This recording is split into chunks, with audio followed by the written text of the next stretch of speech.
Chapter 16. Generations. The soul is healed by being with children. Fyodor Dostoevsky. The administrator greeted the white-haired couple as they entered Silverado, and the three talked for a few moments. Then the administrator turned to Maddie, who was standing by the front desk. "Maddie, can you please show Mrs. Sanders where her room will be?" she asked. "Yes," Maddie said, hurrying over. "It's very pretty. I'm sure you'll like it." As she escorted the pair toward the hallway, she added, "It's on the second floor. The shower is a little hard to use, so I'll show you how it works." When they arrived at the room, Mrs. Sanders entered first. Still in the hallway with Mr. Sanders, Maddie turned toward him and said, "When she moves in, I'll make sure she gets to know her way around. We have a tea party every afternoon, and I'll take her on her first day." He later told Silverado staff that Maddie's warm helpfulness reassured him that his wife was moving to the right place, that she would be happy and loved here. Maddie was 7 then. The first time Maddie came to Silverado, she was 8 months old. Her mother, Laura, pulled her across the threshold in a red wagon. In her previous employment, she had worked at a skilled nursing center, but found it difficult with a newborn baby at home. A co-worker sympathetic to the young mother told her she had heard Silverado was more child-friendly and suggested Laura contact the company. At Silverado, Laura discovered policy that shatters the norm, not only in senior living, but also everywhere in the business world. Silverado actually encourages its staff to bring their kids to work as often and for as long as they wish. Youngsters can have as many meals and snacks as they like at no cost to their parents. After Laura was hired, she settled into her new position and started arriving for work each morning with her daughter in tow. The residents greeted Maddie with such joy that Laura began a daily routine of rolling her through the community. One day, a resident suggested Laura leave Maddie with her for a while.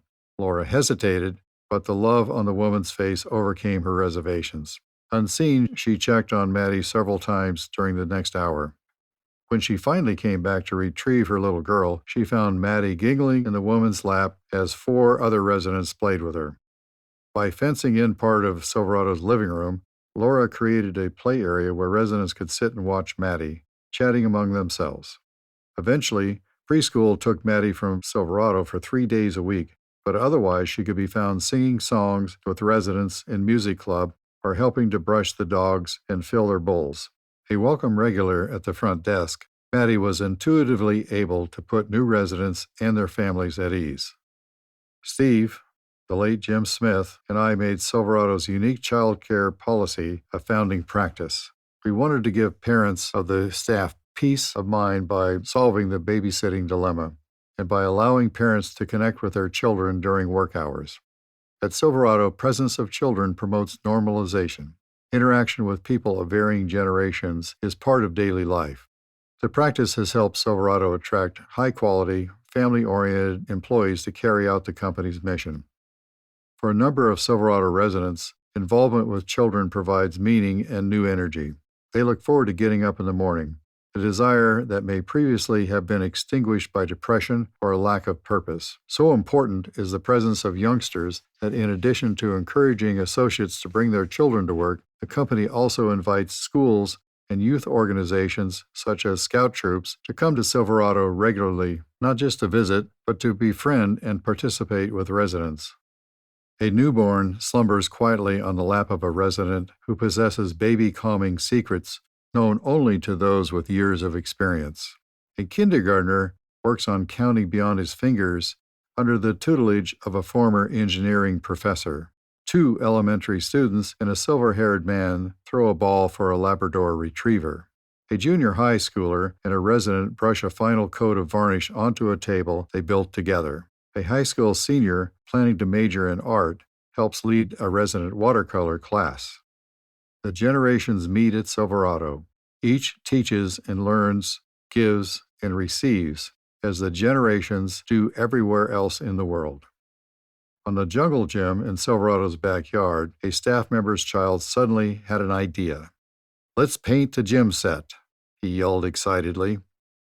Dashing inside to the room where art supplies were kept, He brought back a handful of colored markers and offered them to his companions. The children began making bold streaks of black, red, and green on the jungle gym.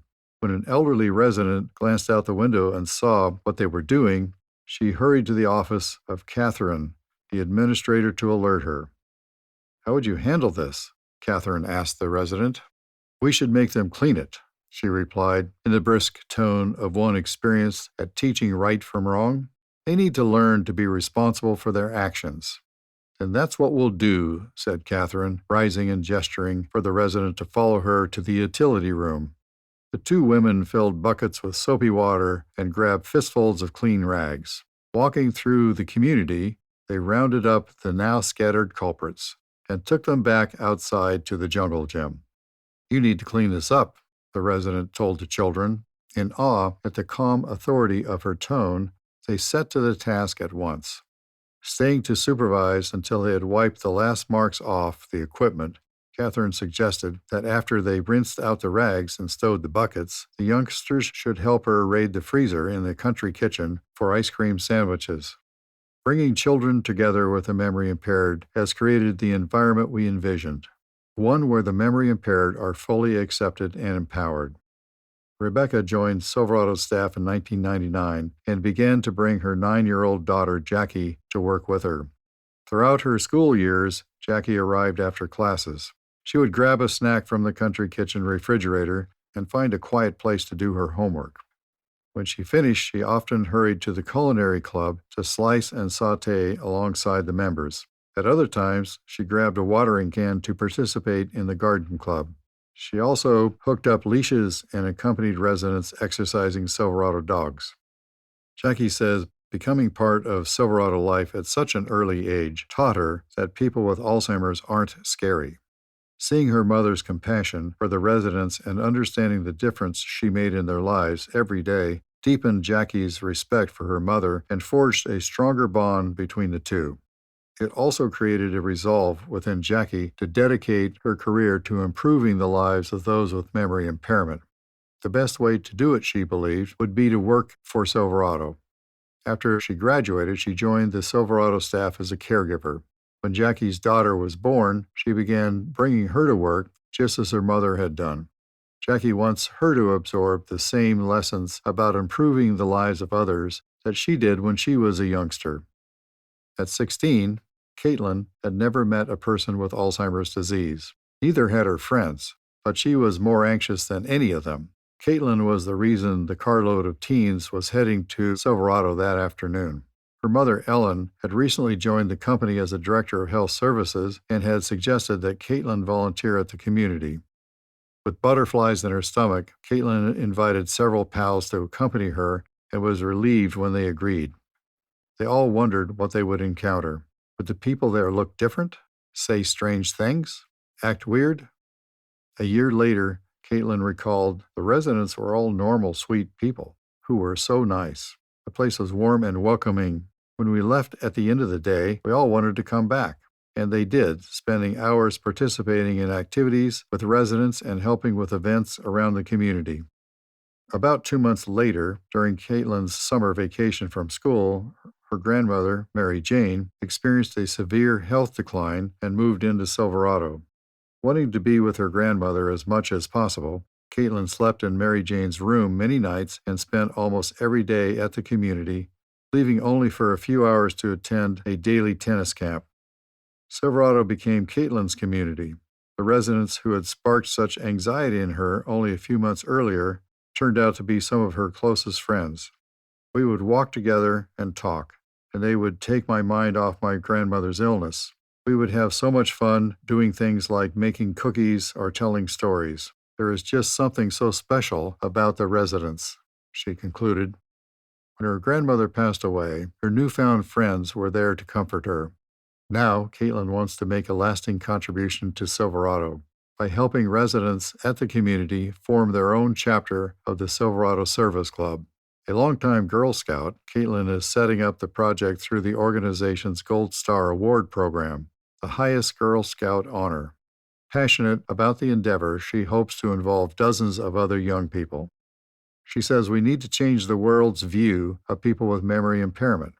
I understand now how capable people with Alzheimer's disease can be. They still have so much to offer the world around them.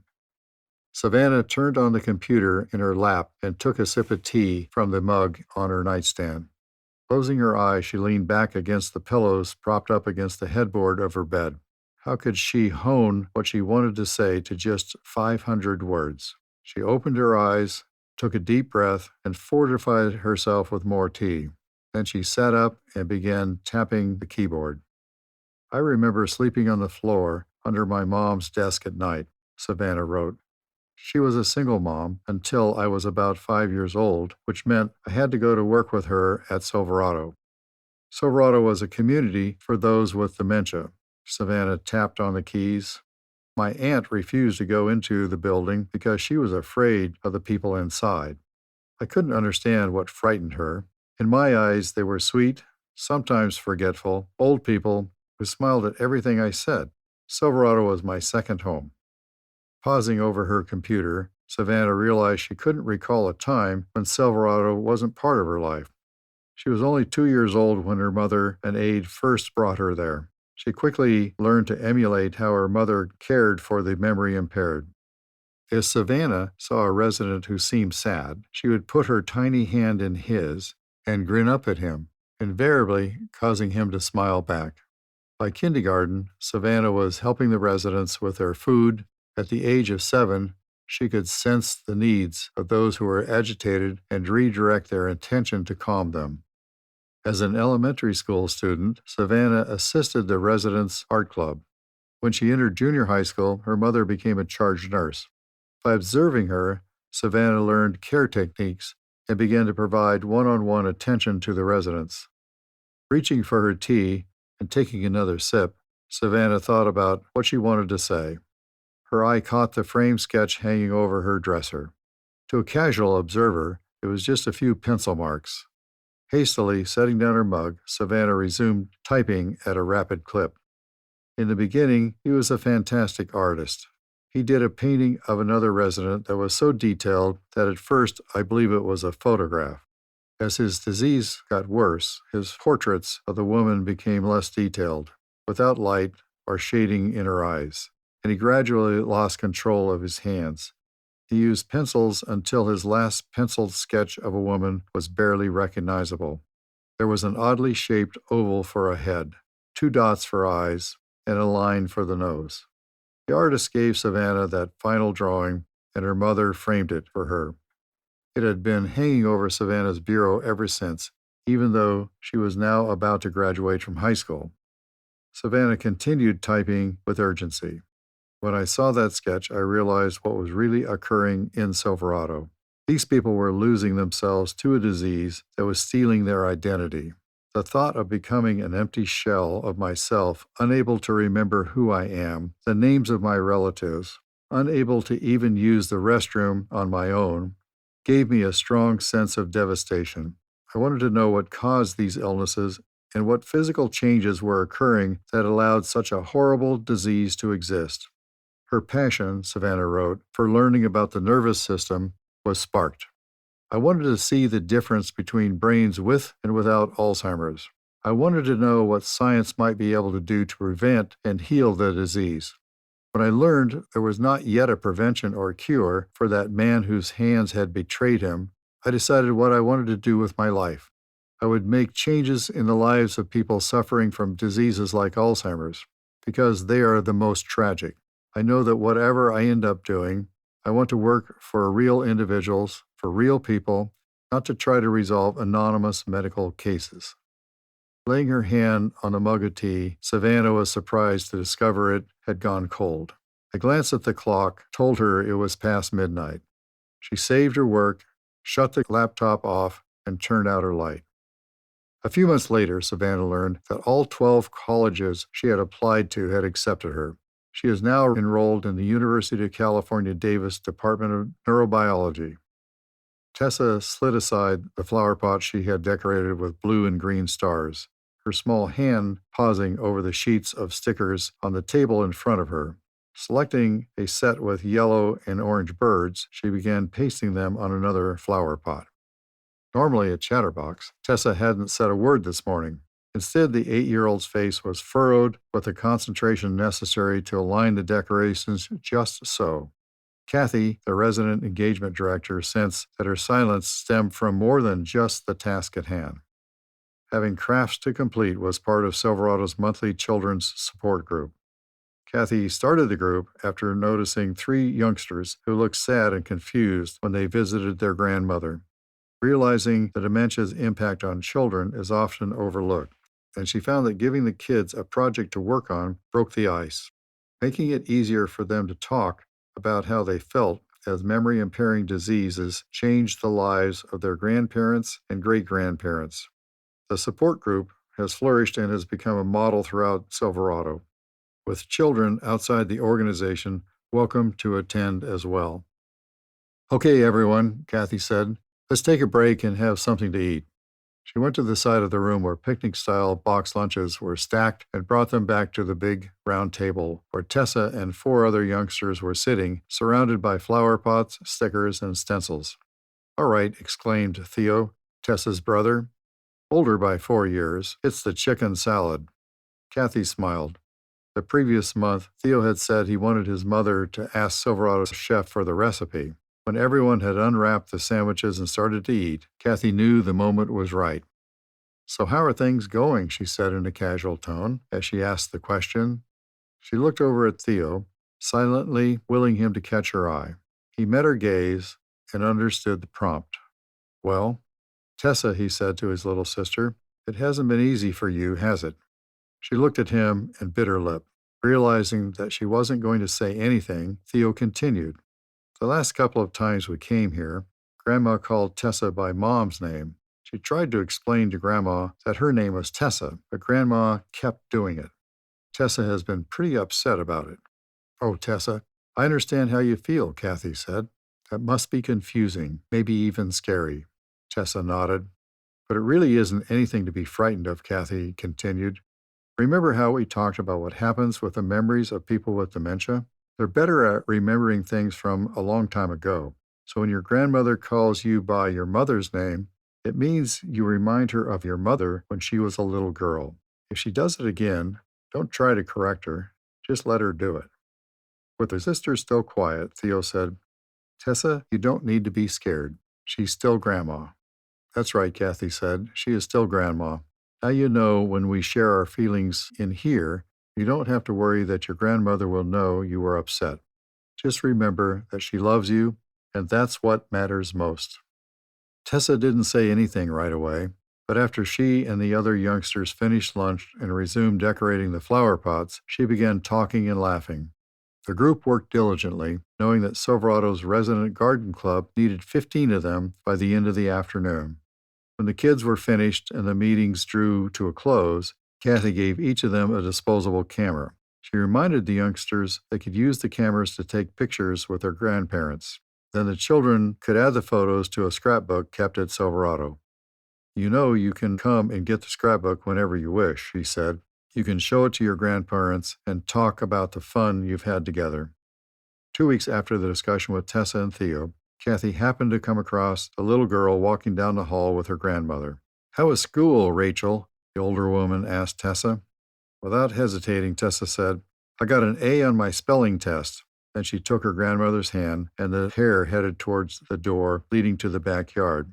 Tessa was clutching her disposable camera in her other hand. "I was 5 years old when my family moved on the grounds of a psychiatric sanitarium. At first, I was too young to comprehend why the patients were there. To me, they were like anyone else. As I grew older, I began to understand the world did not recognize them as normal, but my perception never changed. Every human has an inner spirit. Even when it becomes obscured, we can connect with it if we try hard enough. This is as true for the memory impaired I now serve as it was for the people with mental illness I knew earlier in life. When I reflect on the journey that led me to establish Silverado, I feel God called me to do this work. 2 decades later, I would never have disclosed this information when I was scouting investors and wrangling with paperwork in the effort to turn my dream into reality. I didn't say it because I was not sure how it would be interpreted. Those closest to me feel my beliefs have evolved and deepened over the years because of Silverado. My son Aaron, a teenager the year Silverado opened its doors, says, I've watched my dad become more spiritual through this process. I think he has a much better understanding of what's important.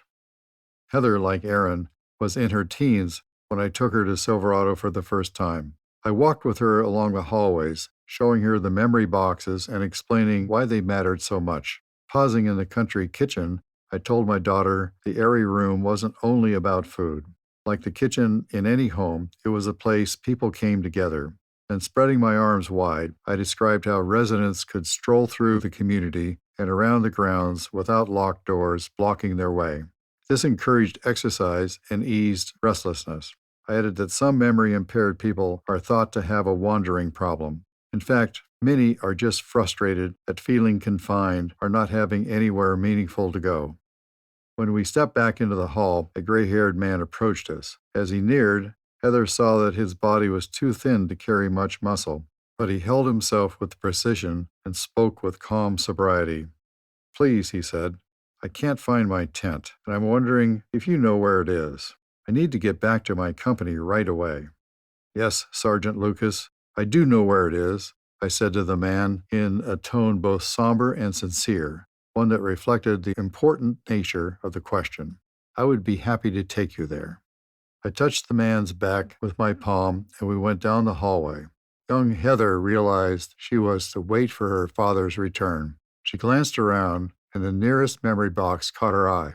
It displayed several medals, along with black and white photos of a handsome youth in uniform, appearing just a few years older than she was at that time. Heather leaned in to read newspaper clippings that were posted beside the pictures. They described military operations in France in 1943. She looked over at the nameplate on the door by the box. Sergeant Edward Lucas. Heather turned and peered in the direction of her father and the other fellow. I was crossing Silverado's back garden, taking the man to the place that mattered most in this moment. I was helping Sergeant Lucas find his tent.